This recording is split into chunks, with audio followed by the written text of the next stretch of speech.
Bienvenidos a nuestro resumen de noticias internacionales que nos tomamos el tiempo para recorrer al planeta en 60 minutos. No veamos los detalles, los testimonios y los análisis acá desde nuestra casa, desde Chacra Televisión. Hoy los convoco a ellos, a Karina Rodríguez, a Alejandro Canepa desde Chacra Agrocontinental, porque fueron los encargados de comunicarse con el nuevo presidente de la Asociación Rural del Uruguay, Rafael Ferber, que justamente nos permitió comprender qué pasa climáticamente, cruzando el charco, como solemos decir, y entendiendo el impacto del Uruguay, que no es ajeno para nosotros, siendo parte del Mercosur, y de las reuniones que también se vienen tomando en cuenta, analizando e impulsando desde el Uruguay, entendiendo que hay que dar una respuesta productiva y regional. Así conversaba desde Chacra Agrocontinental el nuevo presidente de la Asociación Rural del Uruguay.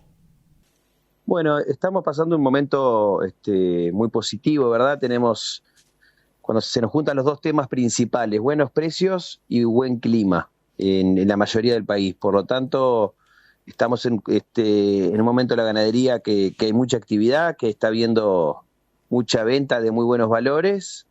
Y bueno, eso el ánimo del productor lo tiene muy bien. Y después el vínculo con el gobierno es muy bueno. Nosotros acá cambiamos de gobierno hace un mes, el 1 de marzo asumió otro gobierno. Y la verdad es que estamos en comunicación constante y bueno, la verdad es que de manera práctica y ágil. Alejandro Canepa, lo escucha. ¿Qué tal? ¿Cómo le va, presidente? Canepa acá. ¿Qué tal? Buen día. Buenos días. Buen día. Muchas gracias por su tiempo. El productor agropecuario argentino es muy eficiente e invierte siempre en su trabajo. ¿Cómo es el productor agropecuario en Uruguay en relación a la ganadería y a la agricultura, presidente? Y bueno, yo creo que igual, acá lo que si hay utilidad se vuelve a reinvertir en el propio sistema. Siempre estamos buscando innovar, buscando estar con las últimas tecnologías, según la zona y según la calidad de suelos. Evidentemente no es lo mismo si uno está sobre buenos suelos y tiene una dinámica productiva fuerte que sobre suelos más marginales o más o podemos decir de menos productividad que obviamente tienen una tasa de inversión menor, ¿verdad? ¿Cómo es la situación impositiva en cuanto a la carga? ¿Cómo es la relación con respecto a la Argentina, digo, el productor? ¿Qué impuestos paga o cómo está, cómo se presenta la carga impositiva en general del productor? Bueno, te digo la nuestra, con respecto a Argentina no la puedo comparar, pero en Uruguay tenés un sistema de venta de impuestos que se separa entre IRAE, que es el IRAE, puede ser IRAE real, impuesto a la renta, ¿verdad? Que es el 25% de tu ganancia, como quien dice, que a eso le tenés que sumar, si tenés reparto de utilidades, un 7% más, lo cual termina siendo un 30,25% de tu ganancia.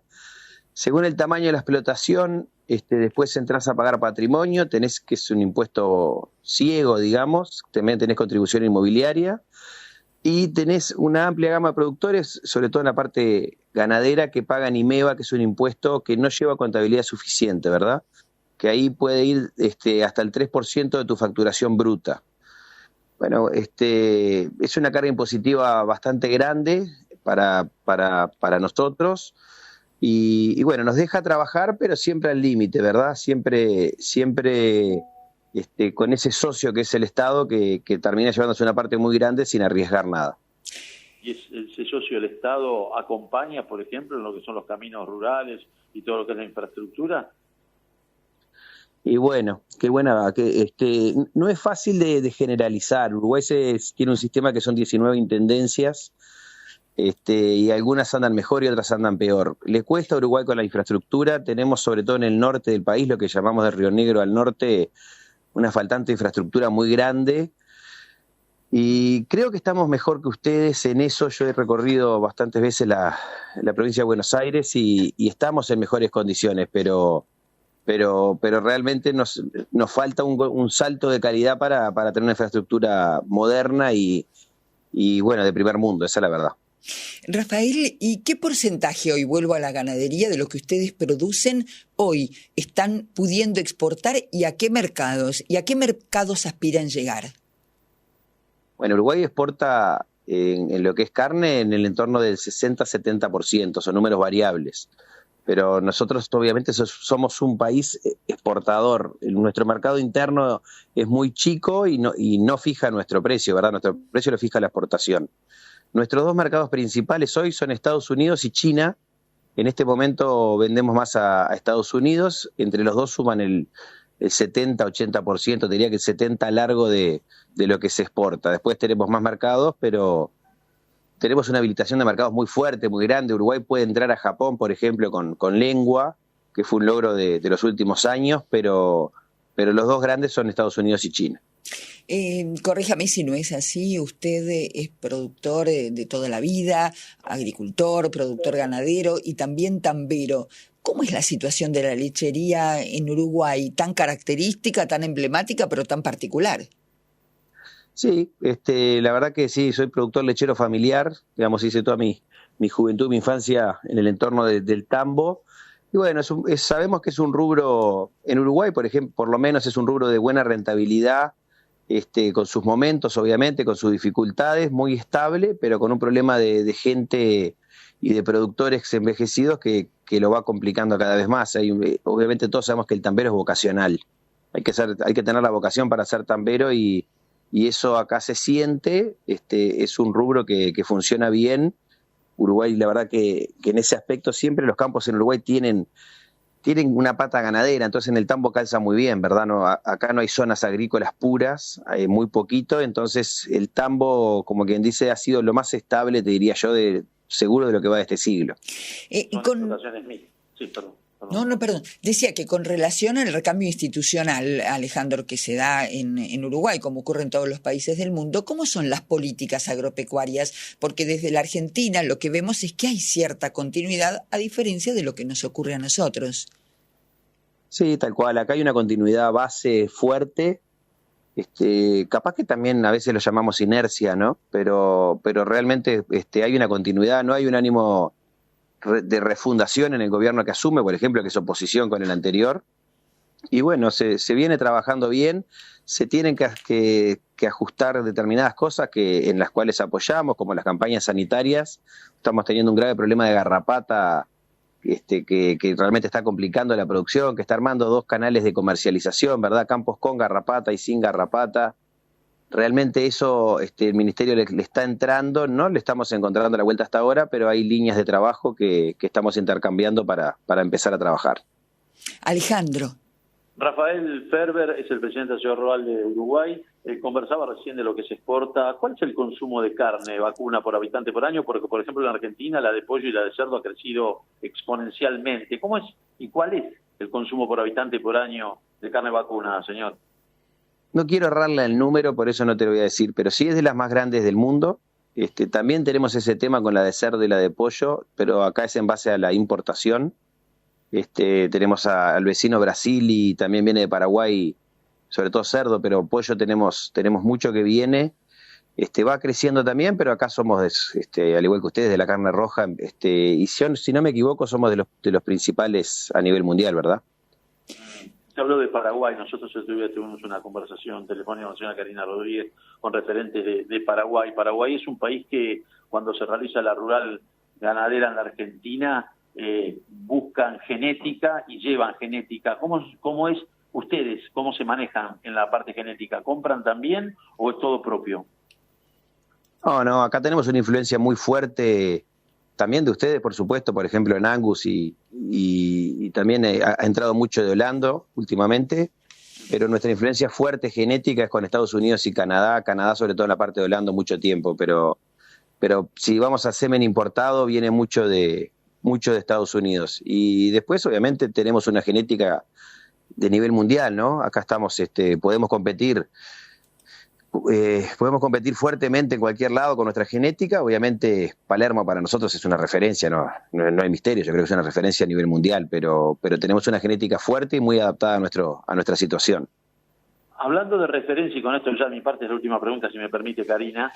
Acá nosotros de referencia tenemos este mercado, el de Cañuelas, donde estoy yo en este momento, formador de precios ganaderos. ¿Cómo es la referencia para la formación de los precios de la hacienda en Uruguay, señor? La formación de precios en Uruguay ha sufrido un cambio estructural en los últimos años muy fuerte. Antiguamente el precio se fijaba en base al novillo gordo y después se acomodaba en el resto de las categorías. En Uruguay hoy es al revés, el precio lo fija el ternero y después el resto tiene que buscar su lugar. Y el ternero, el precio se fija básicamente, las referencias que tenemos es la Asociación de Consignatarios de Ganados, que publica un precio semanal los lunes y se publica un precio del promedio de los negocios concretados la semana anterior. Y después las pantallas principales, hay 3 pantallas virtuales, ¿verdad? Principales que tienen sus promedios, hacen por lo menos un remate mensual y de esa manera se va armando el precio. Tenemos una referencia también en INAC, que es el Instituto Nacional de Carnes, que saca otra referencia del novillo gordo, ¿verdad? Y bueno, tenemos mucha información por INAC nosotros, tenemos armado un novillo tipo, sabemos en cuánto se separa, por ejemplo, el valor de exportación con respecto a lo que se compra el novillo, por lo tanto tenemos muchas referencias que se aplican y que el productor dispone para tomar decisiones. Estamos conversando con Rafael Ferber, recientemente asumido flamante presidente de la Asociación Rural del Uruguay, pero que desde hace mucho tiempo trabaja en la dirigencia agropecuaria. Cuéntenos, ¿por qué esa vocación? Siempre se lo preguntamos a todos los dirigentes. ¿Por qué hacerlo? ¿Dar parte de su tiempo? Bueno, me pasa que considero que hay que servir en algún lado. Familiarmente estoy ligado a la Asociación Rural de toda la vida, mi padre fue presidente, tengo muchos antecesores en la Asociación Rural desde la propia fundación. Es una institución que tiene 154 años, ¿verdad? Va a 1871. Y bueno, uno considera que tiene que servir para que lo vean sus menores. Yo tengo 5 hijos y sobre la vía de los hechos ver la importancia de servir en algún lado. Elegimos servir acá, nos gusta y nos parece muy útil, esa es la verdad. Nosotros le queremos agradecer. Perdón, sí, Alejandro. Una pregunta, sí, me por permite, supuesto, Karina. por supuesto. Señor presidente Rafael Ferber de la Sociedad Rural de Uruguay, ¿cómo es la participación de la dirigencia política que esté relacionada con el campo en diputados o en senadores? Tenemos una comisión de ganadería y en Senado y en diputados. Tenemos una participación, nosotros ahí concurrimos cuando hay proyectos con proyectos de ley en consideración, se nos cita y a veces pedimos audiencia. Cuesta mucho que haya un conocimiento fuerte de la parte legislativa sobre el sector agropecuario y bueno, tenemos lo que decimos, tenemos que tratar de hacer docencia muchas veces, tenemos nuestras referencias en todos los partidos que entienden del sector, pero la verdad que cuesta y hay que trabajar para llevar nuestras inquietudes porque realmente hay mucho desconocimiento, aunque no lo puedan creer. Acá hay mucho desconocimiento en el sector legislativo, en las partes de decisiones gubernamentales sobre el sector agropecuario. La crisis climática, por supuesto que andamos siempre las novedades y las adaptaciones que tenemos que hacer por el nuevo paradigma en el clima que nos presenta para la producción, pero también para la vida diaria. En Brasil se instaló la crisis por el aumento, en este caso, del nivel del mar y cómo va perdiendo la costa territorio. Así se vive en uno de los puntos del país vecino del Brasil. El paisaje en Atáfuna, un pequeño pueblo de pescadores al norte de Río, es desolador. Aquí cada año el mar avanza 6 metros en promedio. En 50 años ya se ha llevado más de 500 casas. Aquí había 7 u 8 casas al frente de la mía. Había una avenida y mucha arena. Leopoldo Moreira instaló esta barrera de piedras para proteger la casa de su familia. Al principio era una solución provisional, pero ha ido fortaleciéndola incansablemente durante casi 30 años. La inversión ya supera los 15.000 euros. Entren, mi madre ya ha sacado todas las cosas 5 veces, pensando que el mar se iba a llevar la casa. Pero siempre las volvemos a entrar. Todavía tenemos esperanza, sobre todo porque vemos que las rocas están haciendo efecto. Pero estamos en una situación delicada, así es la naturaleza, nunca se sabe lo que puede pasar. Sonia Ferreira vino a ver el estado de la casa de Leopoldo. Esta señora de 80 años es la enérgica presidenta de la asociación SOS Atáfuna. Tuvo que demoler su casa hace 3 años debido a la subida del nivel del mar. Eran todos mis archivos. Veo que todo quedó roto y destruido. Atáfona está atravesando una de las peores catástrofes medioambientales del mundo debido a la erosión costera. Le pedimos a la alcaldía que ayude a los pescadores. Cuando perdieron sus casas en 2021, la alcaldía prometió que les construiría casas, pero hasta ahora no han sido construidas. La alcaldía, que hasta ahora ha hecho oídos sordos a la angustia de sus habitantes, acaba de anunciar que convocará una licitación en abril. La empresa seleccionada se encargará de diseñar una estrategia para frenar el avance del mar, pero el proceso es largo y podría durar varios años. Sin embargo, para este geógrafo que lleva más de 20 años estudiando la erosión, la respuesta es obvia. Defiendo la idea de revitalizar y revegetalizar el ecosistema costero para combatir la erosión, en vez de poner una estructura rígida que tarde o temprano tendrá fallas y necesitará que se le haga mantenimiento. Gracias a las mediciones que se toman 2 veces al año con este instrumento, Eduardo puede ver que la playa está retrocediendo rápidamente. En su opinión, este fenómeno se ve agravado por la urbanización incontrolada, pero también por la reducción del caudal del Paraíba do Sol, uno de los principales ríos del país, que suministra agua y electricidad a más de 16 millones de personas. El río desemboca en el mar en Atáfona y ya no puede transportar suficiente arena y sedimentos para reconstruir la playa. En los últimos años, la erosión incluso se ha acelerado. El cambio climático que ya está ocurriendo está debilitando un sistema de por sí frágil.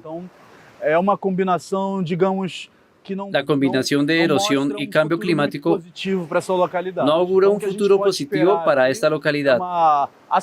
Es de esperar que los daños y pérdidas causados por el avance del mar se aceleren e intensifiquen en Atáfona.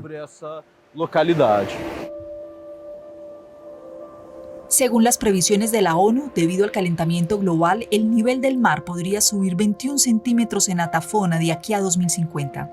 En todo el país, más de 2 millones de personas podrían verse afectadas a largo plazo. Más al sur, en Santos, en el estado de Sao Paulo, la actividad del mayor puerto de Sudamérica podría verse amenazada pronto.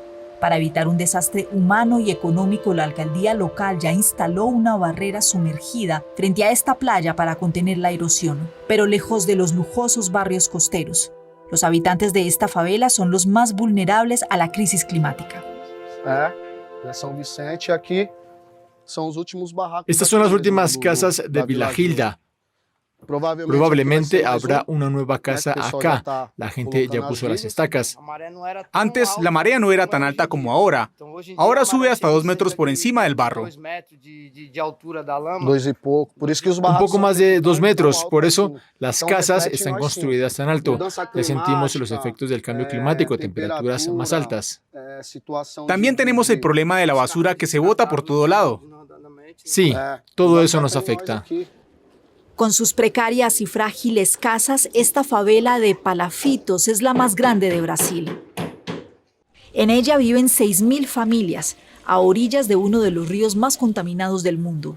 La alcaldía acaba de lanzar un proyecto piloto, la creación de 60 viviendas sostenibles para realojar a los habitantes.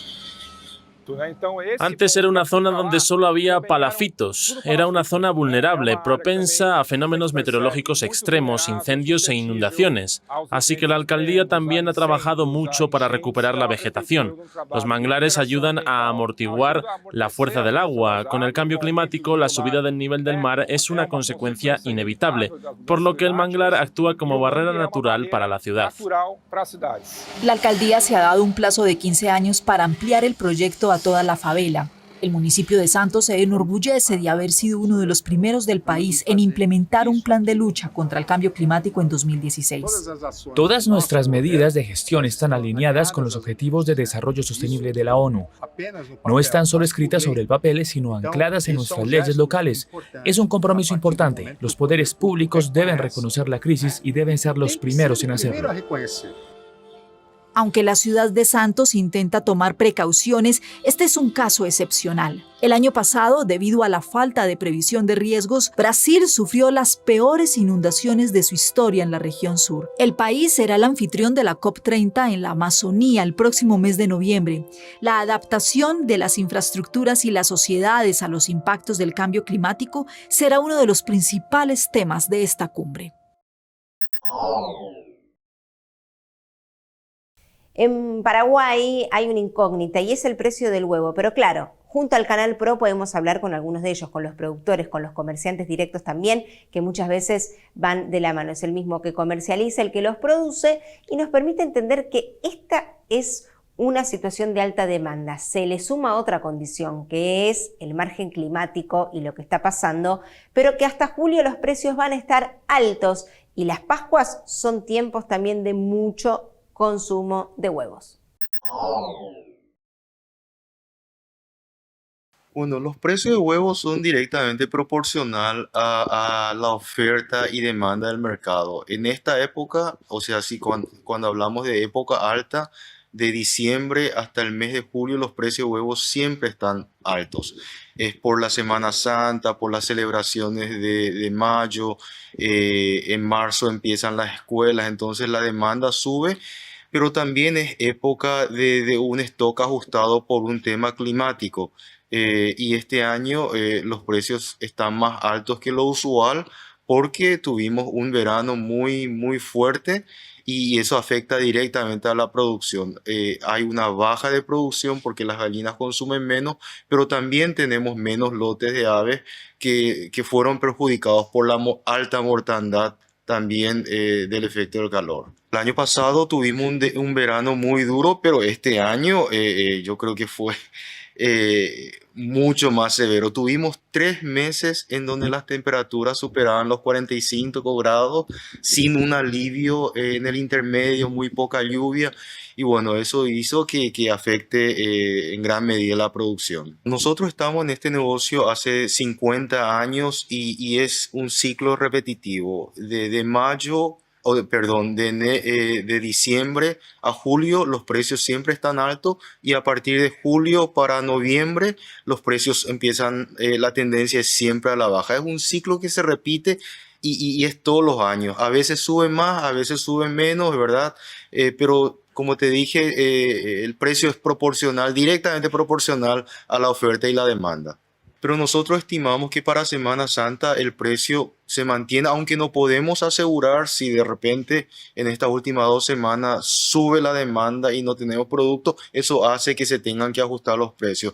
Pero hace ya 2-3 semanas atrás que tenemos buen clima, este clima ayuda a que las aves produzcan más y entiendo que ya estamos sobrepasando la crisis. Tenemos entendido que hubo una alta mortandad de aves, pero no se puede estimar porque nadie divulga esos datos. Nosotros suponemos porque conocemos la industria y sabemos que este calor muy severo de 3 meses realmente afectó. En nuestro caso, nosotros mitigamos las condiciones climáticas teniendo galpones totalmente climatizados. En nuestro caso, haya calor o frío, la temperatura se mantiene en un 23 grados. Entonces nuestras aves no sienten, pero cuando tenemos un calor extremo como fue este verano pasado de 45 grados durante 3 meses y prácticamente a la noche no bajaba mucho menos de 30 grados, se resiente, o sea, no importa la tecnología y el nivel de climatización que tengas con un calor tan extremo, realmente es muy difícil conllevar un clima interno ideal. A partir de julio la tendencia del precio del huevo es siempre a la baja y eso se debe a diferentes factores. Entendamos que de julio en adelante también las gallinas caseras empiezan a producir en el campo y eso de alguna manera hace que haya mucho más oferta y por ende el precio del huevo empieza a caer. Es un ciclo que se repitió durante 50 años y no vemos que haya diferencia y estamos seguros que este año va a pasar lo mismo. En cuanto al tamaño de huevo, también las condiciones climáticas afectan directamente, como te comenté, cuando hace mucho calor las gallinas consumen menos y por ende los huevos son más pequeños. En cuanto a qué tipo de huevo tuvo mayor demanda, cuando los precios están más altos, los consumidores tienden a comprar huevos de menor tamaño porque es más barato. Pero eso es un padrón que es siempre igual. Cuando los precios están baratos, la gente quiere consumir huevos más grandes, ¿verdad? Porque no afecta. Y bueno, así, el precio también afecta a qué tipo de huevo el consumidor prefiere. Desde la Asociación de Avicultores del Paraguay, su presidente Néstor Zarza señaló que con este descenso de temperaturas, la producción de la proteína aumentaría y por ende los costos podrían bajar paulatinamente. Por día, los productores del gremio superan la cifra de 3.700.000 unidades. El productor Cuo indicó que no existe necesidad de importar porque los valores en Argentina y Brasil también son elevados. De igual forma, insta a las autoridades a seguir combatiendo el contrabando, porque el 30% de lo que circula en el país provendría de la ilegalidad. Yo creo que hoy día el huevo es considerado la mejor proteína en estado natural. Si me preguntas si el precio de la carne afecta directamente a un elevado consumo de huevo, no sabría decirte, pero cuando el sector de la carne roja, o sea, el precio del ganado sube, la gente no lo reemplaza tanto con el huevo. Vemos que reemplaza con el pollo o otro tipo de proteína.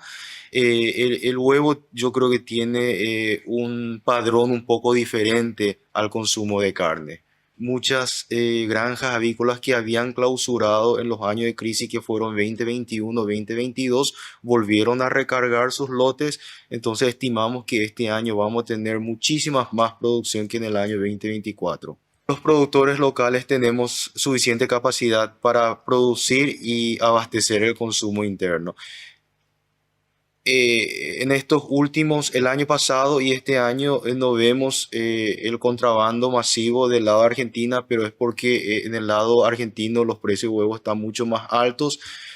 Pero también te puedo decir que en estos 50 años que nosotros operamos, el contrabando siempre fue un factor muy importante en el consumo y nosotros estimamos que en promedio el 30% del consumo de huevos en el Paraguay es producto de contrabando.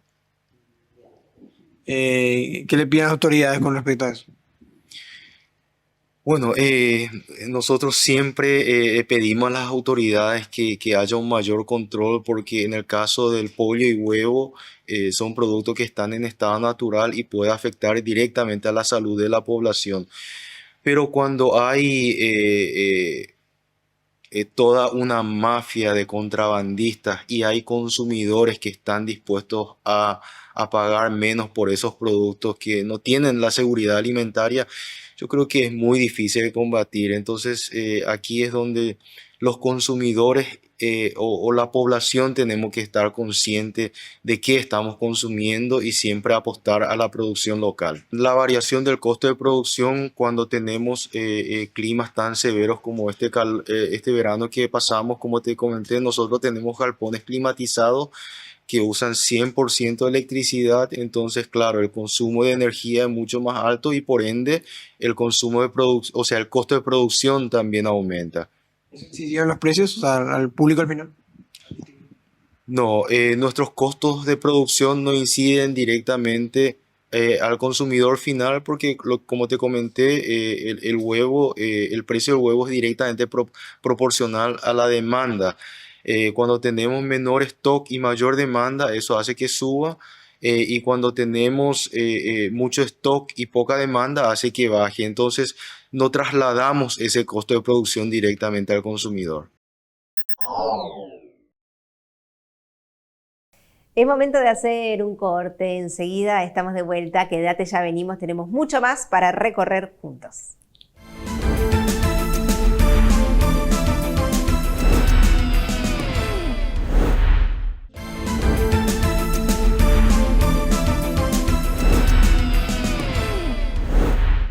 Estamos de vuelta, tenemos mucho más para compartir, pero de la mano de la realidad que pasaron muchas cosas en los últimos días y se instaló una polémica productiva en México de la mano de los aranceles de Estados Unidos que tiene que ver con el tomate. ¿Por qué Trump decidió aumentar específicamente en este complejo agroalimentario los aranceles y de qué manera también la presidenta de México, Claudia Sheinbaum, busca abrir el diálogo con el presidente norteamericano, con Donald Trump?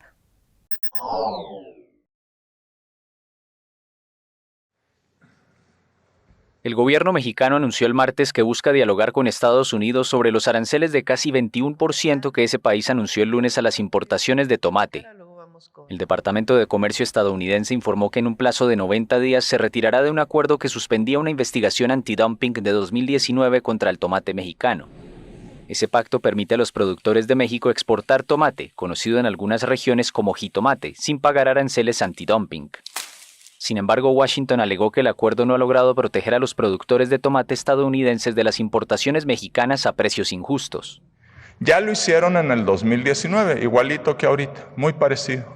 Y ahí se negoció, se platicó, se negoció, México se defendió, dio sus argumentos y se llegó al acuerdo que estaba vigente hasta ahorita. La presidenta de México, Claudia Sheinbaum, reclamó que la decisión no se notificó al gobierno mexicano, sino que se avisó a abogados de los productores de tomate mexicano en Estados Unidos. Pero en el caso incluso de que llegara a aplicarse esta sanción, de todas maneras el jitomate mexicano seguiría exportándose a Estados Unidos porque no tiene sustituto.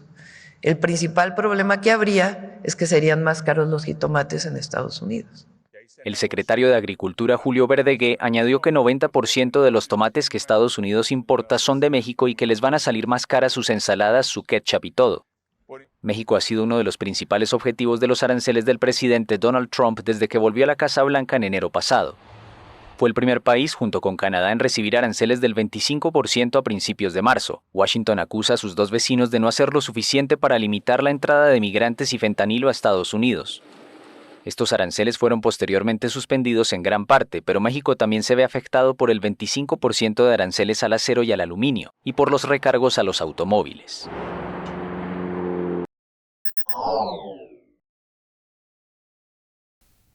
Desde China, los analistas en economía, en comercio exterior, nos permiten entender qué pasa allí, cuál es el latido comercial y político interno. Por eso, junto a CGTN, podemos escuchar a uno de los referentes en el gigante asiático, a Jin Yang.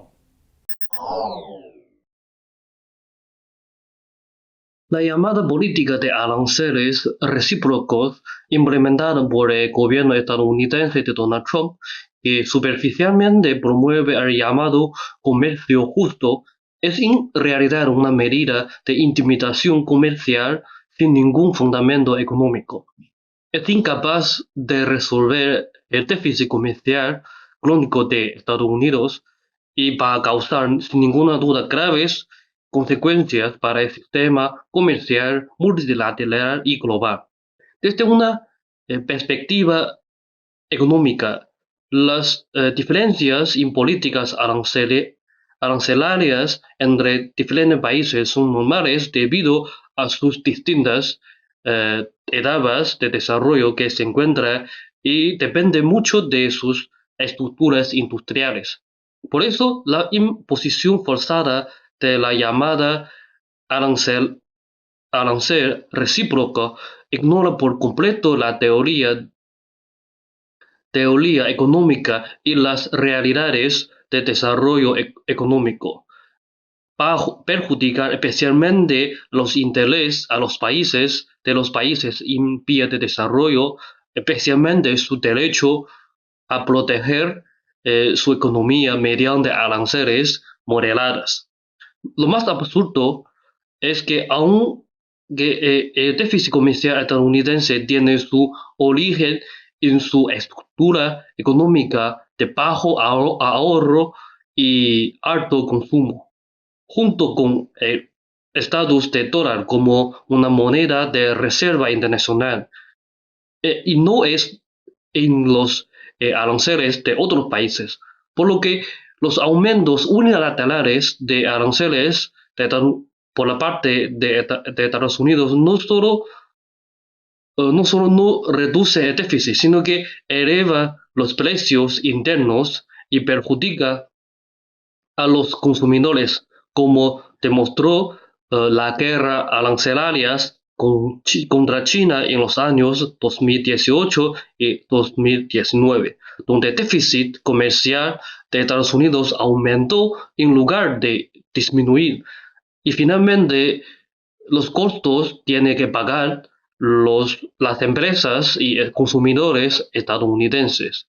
Además, este enfoque unilateral ignora las normas multilaterales de la Organización Mundial Comercial, resolviendo conflictos mediante la coerción en lugar de la negociación, lo que no solo debilita la autoridad del sistema de comercio global, sino que provoca incrementando barreras comerciales y reduciendo la eficiencia de las cadenas de suministro. Finalmente, para perjudicar el crecimiento económico mundial. La experiencia histórica ya muestra que los problemas comerciales deben resolverse mediante cooperación internacional y las leyes económicas, no mediante intimidaciones, y que la política de los llamados aranceles recíprocos estadounidense, que ajena a la lógica económica es insostenible, solo aumenta la inestabilidad global. Y en Latinoamérica pasó de todo. Hubo elecciones en Ecuador, Noboa fue reelegido, su contrincante, Luisa González, denunció que hubo fraude y allí, con la auditoría que hizo la Comisión Europea, desestimó esa denuncia. Por eso el presidente del Uruguay, y por muchos temas más, fue convocado en esta rueda de prensa que realizó en el suelo uruguayo, hablando de todos los temas que están vigentes y dando también sus primeras entrevistas en este ya más de un mes, casi 6 semanas de presidencia que lleva adelante el mandatario. Y por supuesto, el análisis se centra en el Mercosur, en la guerra comercial arancelaria. Lleva varios nombres, pero por suerte, en cuanto a lo que tiene que ver con el foco regional, siguen una línea de análisis e información, porque se llevaron adelante reuniones con los cancilleres del Mercosur, como así lo demanda, como así implica, pero actuando en unidad, y justamente sobre esto se refiere Yamandu Orsi, sobre la integridad del bloque. ¿El gobierno uruguayo reconoce a Noboa como el elegido presidente de Ecuador? Sí, voy ahora a la torre a reunirme con el canciller y sí, supongo que sí, que van a llegar las noticias. Porque hubo anoche una duda, hoy creo que está todo, por lo que tengo entendido, tenemos que ver qué dice la OEA, qué dice la Unión Europea, y lo llamaremos, sí, claro. Y incluso para reconocerlo. Le cambio el tema, ¿y qué relevancia tiene el capitán Miranda para la política internacional de Uruguay? Y bueno, no solo es un símbolo, sino además es un buque escuela. Los que suben ahí, más allá de la instrucción que ya tuvieron, van a tener la prueba de fuego en una travesía que no solo es codiciada, es deseada por todos ellos, sino también es parte central en su formación. Presidente, se presentó el proyecto para el salvataje de la caja de profesionales. ¿Hasta cuánto está previsto que el gobierno negocie, o esta propuesta que ha presentado el gobierno es hasta dónde va? Con respecto al tema de los aportes que tiene que hacer el Poder Ejecutivo, ¿no? Una propuesta muy estudiada. A ver, para tener claro, nosotros asumimos este gobierno con algunos temas que eran, entre comillas, por supuesto, explosivos, o por lo menos de esos que tenías que resolver de inmediato. El temacasmo, cómo salir del temacasmo, no la solución definitiva, pero sí cómo salir, y el otro era el tema de la caja profesional. Esta es una propuesta estudiada, analizada desde el año pasado, desde diciembre, que los equipos están trabajando, y es la propuesta que el gobierno tiene para poder salvar algo que ya en junio era difícil que tuviera, por lo que tengo entendido, la previsión hacía que en junio ya hubiera cosas que no se podían pagar. Entonces, ya urgente hay que presentar una propuesta. Esta es la propuesta que nosotros hacemos. La intención es, después que la caja de profesionales también se involucre con el tema de la seguridad social y todo el trabajo que va a hacer la OPP con ese diálogo social. Claro, es parte de lo mismo, pero acá hay una situación particular, concreta y de emergencia. Esta es una propuesta muy estudiada, pero que obedece a una razón de emergencia. Entonces, no podemos sentarnos a esperar a que todo transcurra para ver después cómo resolvemos, no, hay que resolverlo ya. Como dije, lo de Casmo es lo mismo. ¿Va a haber control del gobierno con ese dinero? Sí, sí, claro, no, y además la integración y la gobernanza es diferente, y el peso de todos nosotros es mayor. Pero ¿hay otra caja que esté complicada, que tiene una situación similar? Y bueno, históricamente las paraestatales tienen dificultades, ¿no?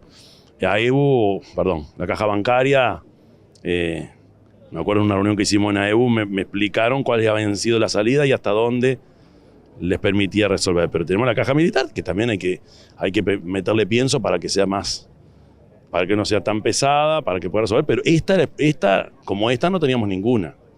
Yo creo que algunas se fueron resolviendo y otras se resolverán a futuro, pero siempre en esta idea de que confluyan todos los sistemas a una situación que nos dé previsibilidad.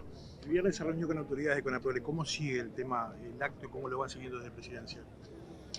Articulando mucho con algunos ministerios, entendí algunas claves de cómo sigue el tema lácteo y ahí tenemos, por supuesto, el Ministerio de Industria, el Ministerio de Ganadería y Agricultura y también Cancillería, que tiene mucho para hacer en esto. Presidente, le cambio de tema. El viernes fueron algunos ciudadanos a manifestarse frente al Torre Ejecutivo bajo Alejandro Sánchez. ¿Hay alguna novedad con respecto al tema de la alimentación para esta semana? Estuvimos ese mismo viernes reunidos con el ministro y con el secretario de la Presidencia. Sí, se encontró la salida para ampliar el espacio, para ampliar los beneficiarios, que sabemos que es muy escaso, ¿no?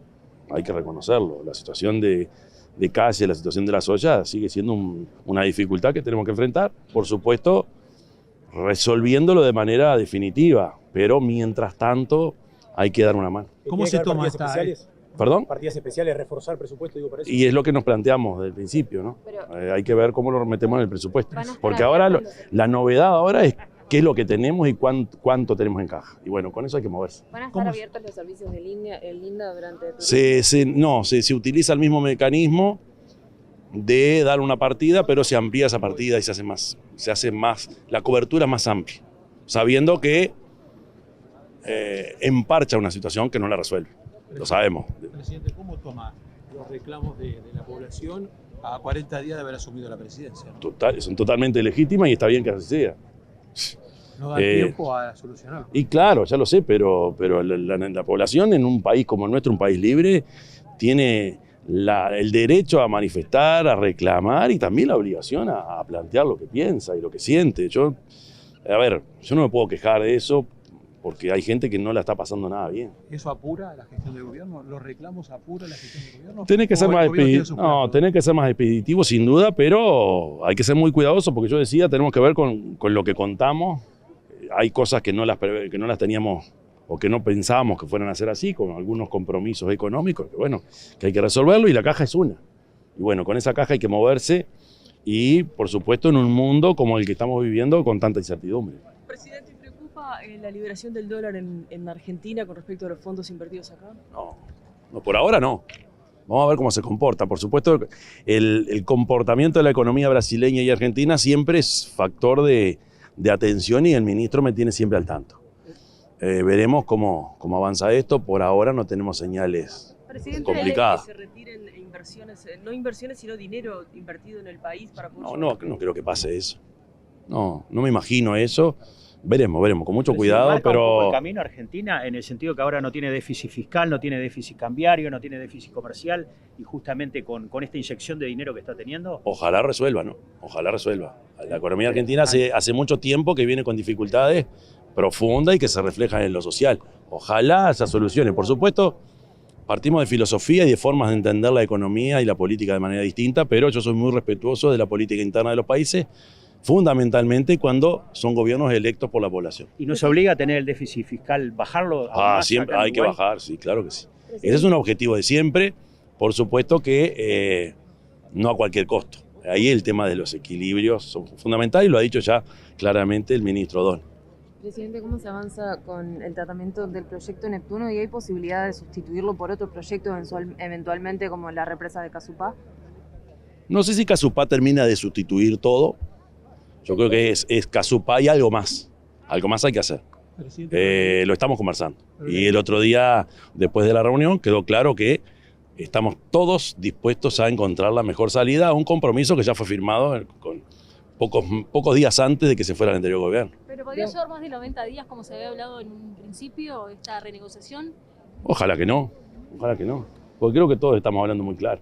Pero la idea es que quede de lado el contrato con Arasatí, que no se haga la obra. ¿Esa es la idea que maneja el gobierno? Que en lo posible que sea otro tipo de obra, y ver cuánto podemos transformar ese contrato. Ese es el espacio que hay que analizar. Por supuesto no nos convence, el lugar no nos convence. Lo hemos dicho desde campaña electoral, lo seguimos teniendo ahora. ¿Una alternativa es directamente romper este contrato y hacer uno nuevo con el mismo consorcio? Y no es una alternativa que esté ahí en el horizonte como una cosa muy cercana, pero hay que analizar todas las posibilidades. Encontramos en las empresas una actitud muy proclive a encontrar salidas. La idea es que con eso hay que quedarse. No es cuestión de un lugar, sino ver cuál es la mejor forma. Acá hay algunas cosas que son claras, ¿no? Lo primero y fundamental es que nuestra población no se puede quedar sin agua potable. Segundo, que hay que cuidar mucho lo que tenemos. Y lo que tenemos es un sistema que es el sistema Santa Lucía, que tiene una sola toma, y toda el área metropolitana, y más que metropolitana, yo me crié en Canelones, que no es el área metropolitana, y que dependemos de esa toma de aguas corrientes. Y esa toma tiene que estar muy cuidada, muy bien resuelta. Pero lo que pasa es que ahí lo que tiene que atender es la cuenca. La cuenca de Santa Lucía es bastante más que el río Santa Lucía Chico, y todos los afluentes del Santa Lucía Grande. Eso implica un tratamiento cuidadoso, y ahí la posibilidad de represar algo más de lo que hoy ya tenemos, que Paso Severino, Santa Lucía Chico, es la idea del Casupá. Eso alimenta el mismo sistema. Esta propuesta de Arasatí es la vieja idea de tomar del Río de la Plata. La forma como se instrumentó o el proyecto tal cual está, a nosotros nos convenció y nos convence, por distintas razones. Y hay una que tiene que ver con lo financiero también, o con lo económico, que creo que nos va a complicar a futuro. Acá hay que hacerse un replanteo, y hoy la OCE tiene un rol y tiene debería tener una centralidad en nuestra visión de futuro bastante más de lo que ha tenido, y no puede seguir siendo la cenicienta de las empresas públicas. Hay proyectos que tienen 40, 50 años, o ideas que tienen 40, 50 años. Ha habido iniciativas que no son solo las Arasatí, hay otras. Por ejemplo, hay que hacer algo en el Solís, para la zona de Costa de Oro, pero no te resuelve todo. Y ha habido otras propuestas que me gustaría analizarlas todas, por supuesto, para no esperar 10 años más, sino ir resolviendo. Lo primero que se hizo fue mejorar agua corriente, creo que estuvo bien, pero siempre hay que tener en cuenta que el futuro, el cambio climático y las contingencias puede traerte alguna sorpresa. Entonces hay que estar preparado para todo, y con madurez y con cabeza pensando y mirando a futuro dentro de las posibilidades del Uruguay. ¿Y el gobierno estaría dispuesto a pagar multas por incumplimiento del contrato? Es lo que no queremos, no está bueno eso. No está bueno porque lo pagamos todo, no lo pago yo, lo pagamos todo. Y lo otro es que hacia afuera la señal no es buena. ¿De Vargas Llosa puede decir algunas palabras? Y bueno, hoy creo que es un día muy especial para lo que es América Latina, lo que son las letras, y todos los premios que ese hombre obtuvo. Habla solo de un grande, de un genio de verdad, como otros tantos, pero este es uno. Y eso que marcó. No era de izquierda como usted, era de derecha. Pero no importa, a la hora de el arte y la creatividad tiene una riqueza en sí misma que no podemos desconocer. Y además, lo de Vargas Llosa, por venir de donde viene, es una señal del latinoamericanismo y de lo que no somos nosotros como latinoamericanos, maravilloso. Yo creo que leer a Vargas Llosa, leer a García Márquez, leer a Onetti, creo que nos empapa bastante de lo que somos. Entonces hoy es un día... ¿Su novela preferida de Vargas Llosa? En realidad recuerdo haber leído la de... ¿cómo era? Verde, que era La Casa Verde. No la leí toda, confieso. ¿Conversación en la Catedral la leyó? No, esa no la leí. Pero ahí debo reconocer que yo fui, por un tema de casualidad, más hincha de la línea de Colombia, porque me leí 100 años de soledad cuando era muy gurí. Entonces medio que me quedé en paz. Pero a ver, chapó, ¿no? Estamos hablando de un genio. Y escucharlo, más allá de que hablar a veces de política, no importa. Yo algunas de las reflexiones, que aunque no concordara, había que retrucarle a ese señor, Le consulto, 40 días de gestión, el tema de la inseguridad fue uno de los más fuertes de la campaña. Y sigue siendo. ¿Qué reflexión le merece ahora, con cifras de homicidios principalmente, la gestión hasta ahora de Carlos Negro? Es lo que dije yo en campaña y sigo sosteniendo. Esto tiene que ser encarado con política de Estado. Y no señalar con el dedo diciendo la culpa fue de aquel. No, esto es un tema complejo y ya lo ven en el resto de los países de América Latina, problemas similares. Nunca estoy conforme con la gestión mía ni de mi equipo. Siempre siento que falta. Ahora veo una muy buena actitud por parte del ministro y todo el ministerio, y por supuesto, como dije siempre, de los profesionales de la seguridad que son la policía. ¿Y qué es lo que falta? Creo que falta trabajar mucho sobre el proyecto de Ministerio de Justicia. Hay que encontrarle salida a la designación de fiscal de corte. Y hay que trabajar mucho con esa otra pata también. Y por supuesto, apuntar a las causas de la inseguridad. Hay que ser muy duro con el delito, como dije, y está bien, pero también con las causas. Y ahí es un trabajo de todos. Presidente, hubo reunión de cancilleres del Mercosur. Con el escenario de fondo de los aranceles de Trump, ¿hay previsto por lo menos conversaciones entre los presidentes del bloque? Y supongo que las habrá. Lo bueno fue que de 2 arduas reuniones y duras reuniones salió un acuerdo de dejar afuera algunas líneas para que quedaran exceptuadas de lo que es el arancel externo. Por lo tanto, esa flexibilización, esa flexibilidad que se pide, se encontró el punto medio como para avanzar y que Barco siga navegando en clave de unidad regional. Porque convengamos que hoy lo que prima y lo que está instalado no es la integración, sino lo otro. La guerra comercial, eso es tremendo. Entonces, que el Mercosur, que sus cancilleres den la señal que dieron, a mí me da tranquilidad y alivio, más teniendo en cuenta que estuve en Panamá, estuve con presidentes como la presidenta de México, presidente de Brasil, y hay todo un clima de preocupación para encontrar la salida y que todos la visualizan en clave de integración. Integración comercial, integración económica, más allá de las banderas políticas que tengamos o de la filosofía política que tengamos. Emergencia sanitaria en el Paraguay porque se detectó la presencia del pulgón amarillo en el cultivo del sorgo. Así mismo, fuera un problema grandísimo para el productor itapuense en ese momento. Nosotros contamos acá el nordeste con bastante producción de sorgo, ahora se aprime encima de la soja, y tuvimos unos días de calor muy fuertes, muy intensos, y un 16 días de faltante de lluvia, más prolongado. Tuvimos deficiencia hídrica, pero no tanto, y ahí esos 16 días que faltó mismo agua, tuvimos calor en exceso y un ataque de pulgón amarillo, pero tremendo, que nunca vimos de esa forma en nuestra parcela de sorgo. Yo planto sorgo a muchos años, pero el primer año que tuve un ataque tan fuerte, tan tremendo de ese pequeño insecto, se fue.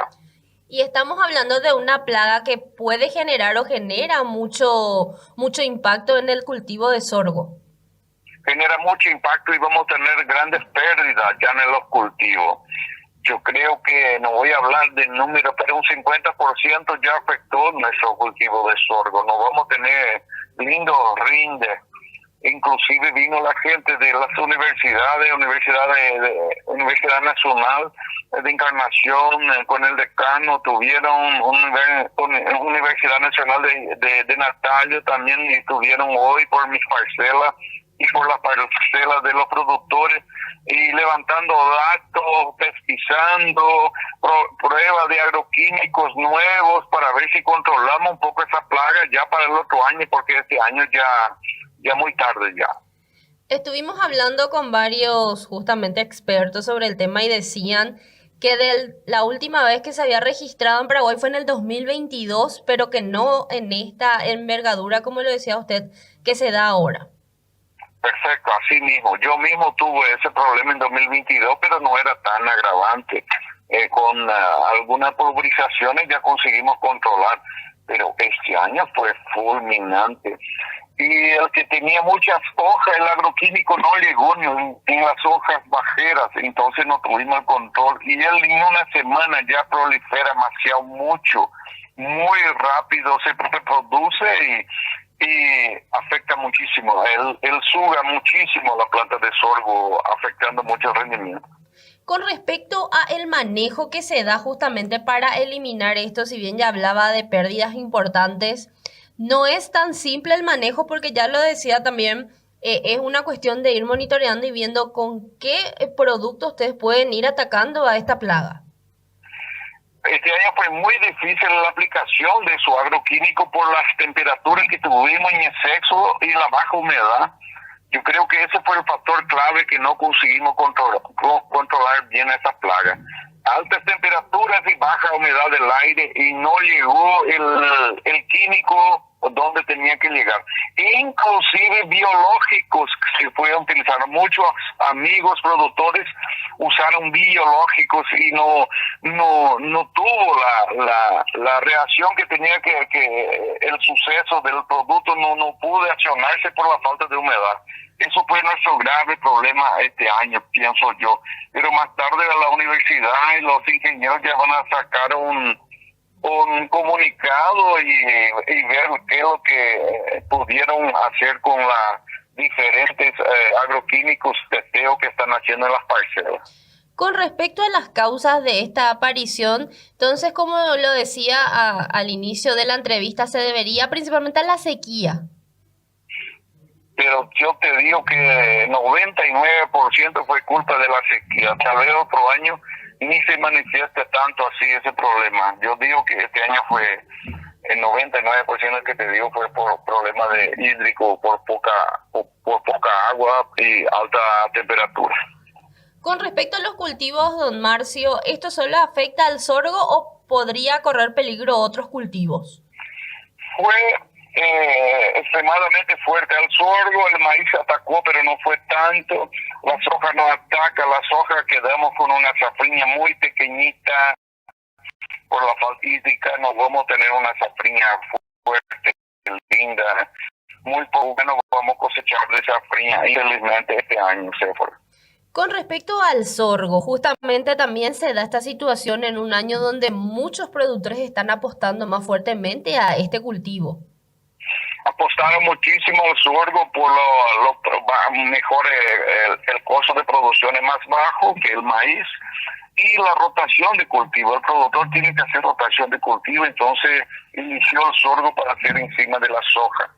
Esperando que íbamos a tener el sorgo siempre fue una planta rústica con bajos costos, pero este año nos salió al revés, con altos costos para cuidar, 4 o 5 pulverizadas tuvimos y bajo rinde vamos a tener, infelizmente. Pero son años, el productor no hay que desanimar y vamos a seguir en el rubro para el otro año.